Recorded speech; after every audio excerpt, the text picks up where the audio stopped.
deals with judgments, noise, and algorithms, and it's partly based on the paper by Kahneman and colleagues 2016.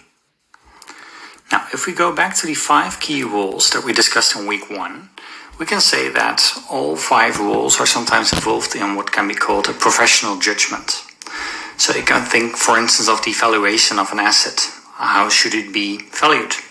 You can think of an investment decision. Should we indeed invest or not? You can also think of risk assessments, like is this a high-risk asset or not? And should we report on it or not? Now, the trouble with professional judgment is that they might vary over time, and different experts might come to different decisions. So it might be the case that you ask different analysts, different loan officers, to estimate the likelihood that some borrower will default, and they might disagree with one another. One loan officer might say, well, chance is 10%, 30% another, and 60% someone else. Now, this makes things difficult, but also it might cause problems if you are a bank and you want to be consistent in terms of who will I indeed offer a loan. Now, about this inconsistency that can sometimes be called noise, Kahneman and colleagues wrote a paper. Now, you might know Daniel Kahneman. He's a psychologist who also had a major impact on the field of economics, especially behavioral economics. And in this course we read one paper by him and some of his colleagues, and it's called Noise and How to Overcome the High Hidden Cost of Inconsistent Decision Making. Now, this is a paper, but there's also a book based on the same topic. I have it here. But the book mainly tells you the same story, but just with a bunch of extra examples. So I think when you study this paper really well, you get the main messages. The key theme in the paper is, well, judgments by experts might include noise and bias, and that is a problem. And how should we deal with that? Now, one of the quotes that basically summarizes the key claims of the paper is the following. Professionals often make decisions that deviate significantly from those of their peers, but also from their own prior decisions and from rules that they themselves claim to follow. So this is majorly inconsistent, and this might cause problems, especially, for instance, also if you look at the field of accounting and control. If one auditor says, well, something is material and the other doesn't, or if one controller says something should be reported in this way, another controller disagrees with him or her. So you could say that professional judgment is relevant, especially because accounting isn't always black and white, as we saw both in week 1 and week 2, and that therefore professional judgment is important. But then, of course, well, if there's human judgment, there might be noise and bias, and, well, how to address those. Kahneman and his colleagues state that when you have accurate decision-making or accurate judgments, they should all be tied together. So they provide this graph that's very useful. So if you have accurate, then you're all around the center. But of course, if you have a noisy judgment, then a lot of people disagree with one another. As you can see, the spread is quite large.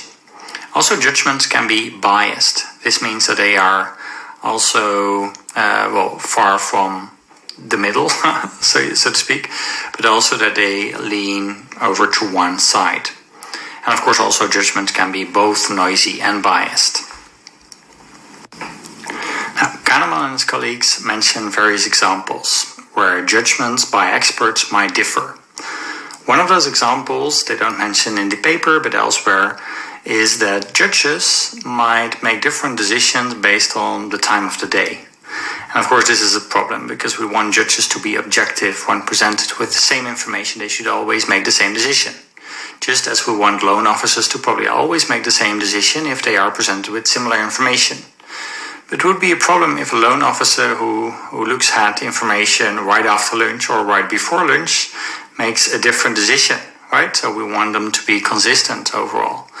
And if these people are not consistent, well, this might cause great cost to the organization. Now, how to deal with this? Kahneman and his colleagues propose that we should rely on algorithms to make decisions such as these.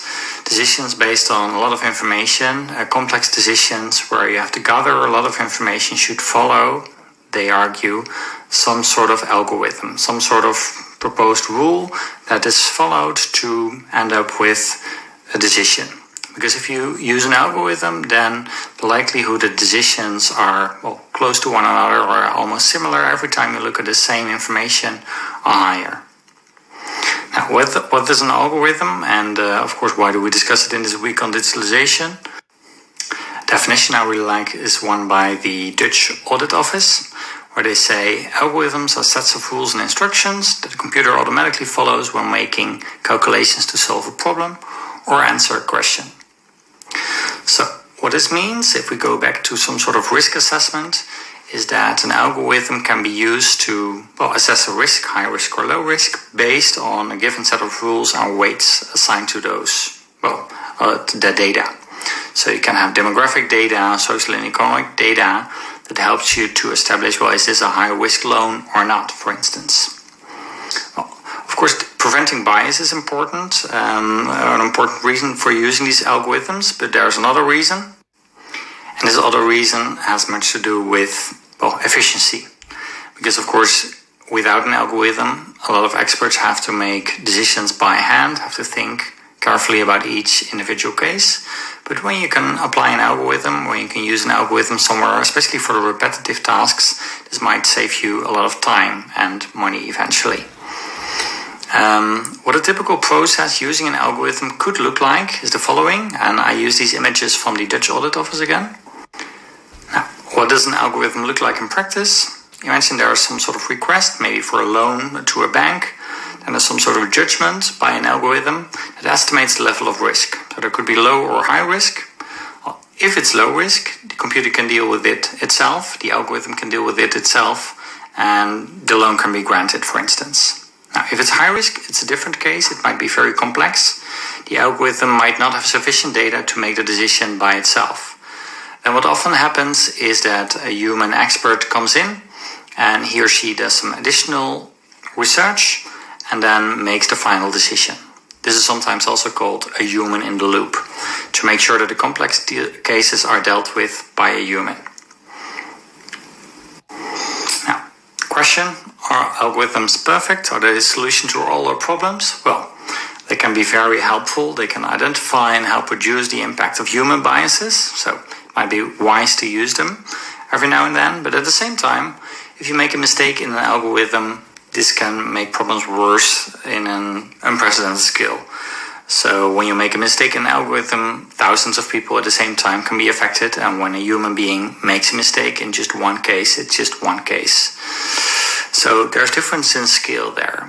And there are some examples of algorithms making the wrong decisions that had quite some impact. Take some decisions from this book by Cathy O'Neil, Weapons of Math Destruction, that I recommend to anyone interested in algorithms and what can go wrong and what can go good when using them. So there's, for instance, this example of a self-learning algorithm. And of course, if you have a self-learning algorithm and you feed it with data that is biased, then this algorithm will eventually also make biased decisions. Right? So if you feed this algorithm with biased data from newspapers, for instance with gender stereotypes in it, it might make gender decisions. At the same time, there's an example from Amazon that I like because it's so clear. Amazon used an algorithm in the past to hire people. So the algorithm would search CVs and cover letters for certain words. And then after some time, they found out that the algorithm preferred words like captured and executed. And these are words that are typically used by men, not so much by women. So this algorithm learned itself to prefer men over women. So this is, of course, a problem if it comes up with these biased decisions. There's another paper by the Harvard Business Review. There's a link on the left bottom. And that comes up with some more recommendations. So human beings can be biased, but algorithms can also be biased. So what should you do when using an algorithm? And this is slightly ironic. The number one tip is to have a human, again, in the loop. So we start with algorithms because, they are more efficient, but also because they might have less bias. If you use algorithms in a firm, then it could also be wise to still include a human in the loop, because these algorithms can still also themselves be biased. So include those in the loop and have diversified teams look at those algorithms and develop those algorithms. So not only, for instance, white males developing the code or developing the algorithm, but try to invite as many people from different backgrounds to look at those algorithms, because that might help you to see potential problems with the algorithm at an early stage. So, summarizingly, there's a lot of decisions to be made by experts, by human experts in the field of accounting and control. But of course, there's the risk of noise and bias, right? Noise is these random decisions, and bias is that they are skewed into one direction. One possible solution for this is the use of an algorithm. But of course, these algorithms are also not perfect. And one of the suggestions then is to always at least include a human in the loop to make the final decision when it comes to complex cases. And this might be in line with what we saw in an earlier clip, a knowledge clip, where Allied Mulder from one of the big four audit firms mentioned that they wanted to be human-led and tech-powered, to use technology in this way, still putting the human being center stage when it comes to the very difficult and tough decisions. So that's it for now, and we'll come back to many of these issues also during the review lecture.